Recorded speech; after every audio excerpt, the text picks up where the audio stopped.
Bismillahirrahmanirrahim. Assalamualaikum warahmatullahi wabarakatuh. Saya Master Shiro. Bagi yang masih baru dengan channel saya, sila subscribe channel saya kerana saya akan berkongsi pelbagai tutorial yang akan membantu anda dalam pelbagai bidang. Okey, stay tune dalam channel saya. Sebelum itu, bagi anda yang belum subscribe channel saya, sila tekan subscribe dan juga tekan loceng untuk mendapat notifikasi video-video saya yang baru.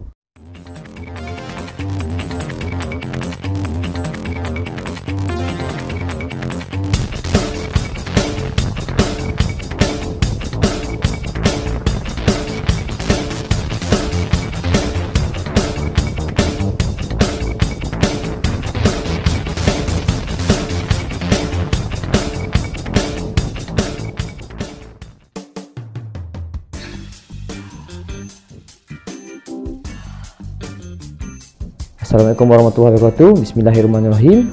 Salam sejahtera. Hai, berjumpa lagi dengan saya Master Shiro pada hari ini. Dalam kali ini perkongsian video saya akan menceritakan pada tuan-tuan perkongsian sedikit sebanyak untuk kita dalam COVID-19, okey, dalam wabak virus sekarang ni yang menyebabkan tekanan ekonomi, tekanan perasaan, tekanan kita hadapi daripada keluarga, daripada luaran, daripada juga dalaman. So daripada hari ini saya ingin berkongsi macam mana kita nak menghadapinya daripada apa yang pengalaman yang kita pernah lalui sebelum ni. Walaupun sebelum ni kita tidak pernah mengalami cabaran sebegini, tapi sebenarnya kita sudah mempunyai formula ataupun kaedah yang kita sudah pernah alami dan pernah lakukan sebelum ni. Tapi kadang-kadang kita lupa untuk mengaplikasikan kaedah tersebut untuk kita menghadapi cabaran ekonomi, terutama usahawan pada hari kali ini. Dalam analisis yang saya lakukan, okey, ramai kawan-kawan yang PM bertanya, okey, bagaimana peniaga mereka akan boleh menempuh satu fasa baru selepas tamatnya isu COVID-19 ini. Okey, fasa baru maknanya norma baru yang kita perlu hadapi. Yang paling best adalah semua perniagaan dilakukan daripada rumah, semua banyak pekerja work from home. Banyak menggunakan teknologi, menggunakan internet, menggunakan online, menggunakan aplikasi berbagai-bagai. Ini adalah satu norma baru yang bagus untuk para usahawan. Guna teknologi adalah trend yang dapat membantu para usahawan dalam mempertingkatkan lagi perniagaan mereka. Jadi, pada ujian wabak COVID-19 ini, ianya adalah satu peluang kepada para usahawan, okey, mempertingkatkan lagi kemahiran mereka, kemahiran dan kepakaran mereka sebenarnya. Jangan anggap itu adalah satu bebanan. Okey, perkara pertama yang perlu usahawan lakukan apabila berada di dalam apa yang usahawan perlu lakukan adalah, yang pertama adalah perlu memastikan perniagaan mereka orang nampak. Usahawan perlu pastikan orang nampak apa yang mereka jual. Usahawan perlu pastikan orang nampak apa produk mereka jual. Jika orang tidak nampak, bagaimana peniaga mereka akan survive? So, macam mana bagi orang nampak? Hari ini semua tertumpu pada media sosial. Menyambut hari raya pun semua menggunakan media sosial. Bertakbir raya keluarga jauh-jauh pun menggunakan gunakan media sosial, bertakbir ramai-ramai menggunakan berbagai-bagai aplikasi, Webex, Google, macam-macam. Okey, menggunakan Zoom. Okey, maksudnya kat sini, bagaimana nak nampakkan perniagaan itu masih wujud adalah perkara yang perlu dimainkan, amat penting peranan yang perlu dimainkan oleh para usahawan bagi memastikan perniagaan anda orang masih nampak. Okey, tidak mestinya kita gunakan benda-benda mana nak keluar susah, nak bagi flyer, nak tanpa poster pun susah. Mana kita boleh gunakan 100% menggunakan teknologi digital terkini. Media sosial memainkan peranan yang amat-amat tinggi.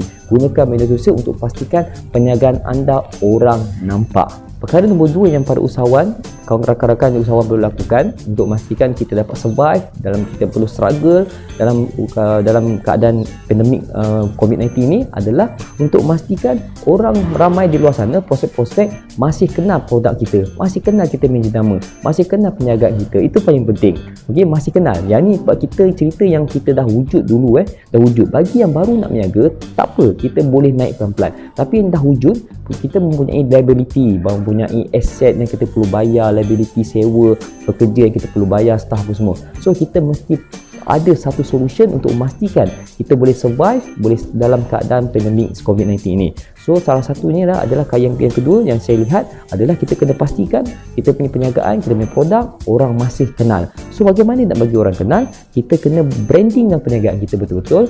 Okey, kalau perlu buat live video FB hari-hari ke 3 kali sehari, ataupun buat saja apa saja yang iklan yang orang nampak. Kalau perlu keluarkan duit sedikit untuk gunakan FB ads, gunakan biar dia terus tersebar. Okey, bayar sedikit-sedikit yang murah-murah pun tak apa. Maksudnya kita kena memastikan orang masih kenal produk kita, orang tak lupa produk kita. Itu memainkan peranan penting. Maksud orang masih ingat produk kita.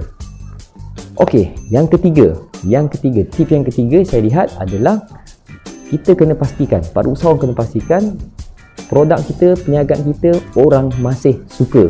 Okey, bila berlaku macam ni, semua ramai orang nak berniaga, ramai yang kehilangan kerja, ramai yang nak cari income lebih, ramai yang kena potong gaji. So ramai kita punya kompetitor baru akan timbul, ramai pesaing-pesaing baru akan muncul seperti cendawan, terutama produk yang sama. So ramai yang mencari peluang untuk menjadi ejen-ejen produk yang sebelumnya mereka tidak minat, mereka menjadi ejen produk, menjadi dropship produk yang sama dengan kita. So macam mana kita nak memastikan kita boleh survive, kita dah boleh survive untuk maintain kita punya income sebelum ni? Adalah salah satunya kita kena pastikan pelanggan, prospek suka dengan kita. So cara mereka nak suka dengan kita macam mana? Go for belajar copywriting. Boleh beli ebook, boleh beli klik di description video saya ni, ada ebook yang boleh yang saya jual di bookstore saya. Okay, cara nak buat storytelling, cara nak buat copywriting. So itu adalah cara untuk menarik hati pelanggan agar mereka suka dengan produk dan perniagaan kita. So ini yang penting. Ini yang penting untuk memastikan kesinambungan perniagaan kita itu berlaku supaya mereka orang di luar sana tetap kekal suka kepada kita punya perniagaan dan produk kita. Okay, yang terakhir, yang keempat adalah kepercayaan, trust.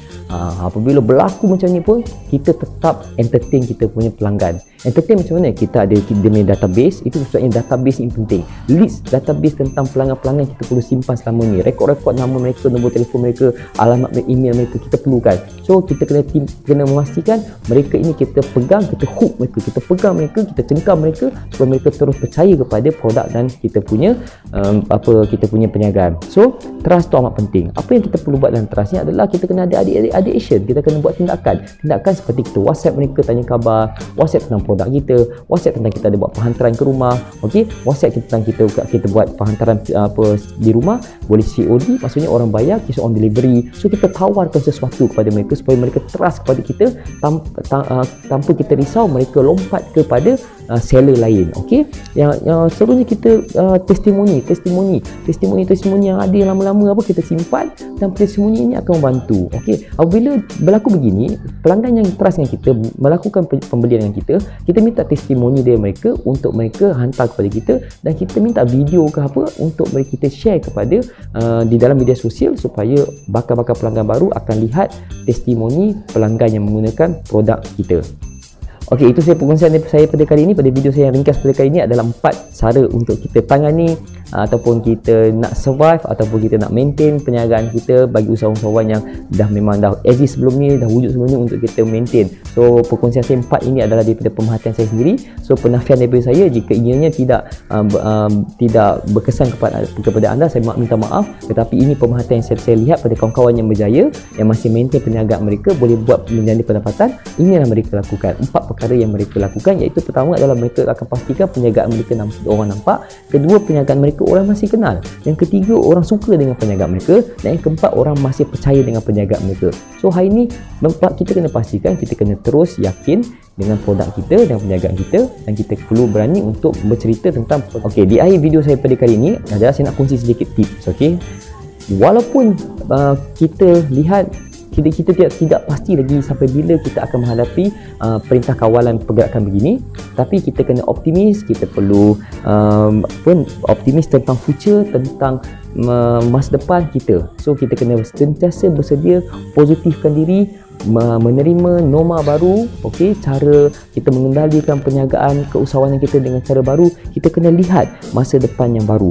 Dan paling penting tuan-puan, kita kena selalu berfikir bagaimana nak selesaikan masalah orang, bagaimana beri solusi kepada orang luar daripada perniagaan kita, bagaimana perniagaan kita, bagaimana produk kita dapat memberi solusi kepada orang luar.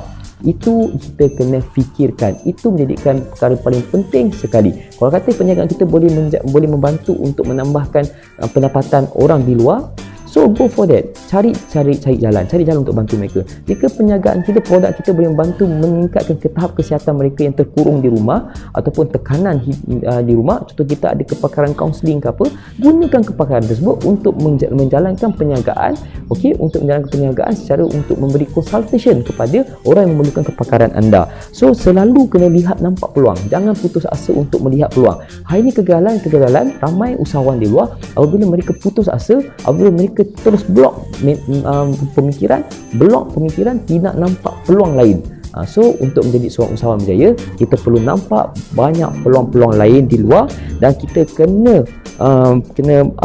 mulakan dulu sebelum orang lain mulakan. Apa benda kita kena mulakan dulu. Berjaya tak berjaya tolak nombor 2, risiko perlu diambil, tetapi kita kena mulakan dulu, kita kena try and error. Ini kita kena buat R&D, kita kena buat analisa, kita kena buat segala pemerhatian, baru kita dapat mendapat satu cara yang paling power untuk memastikan perniagaan kita survive. Itu saya daripada saya Masih Hero.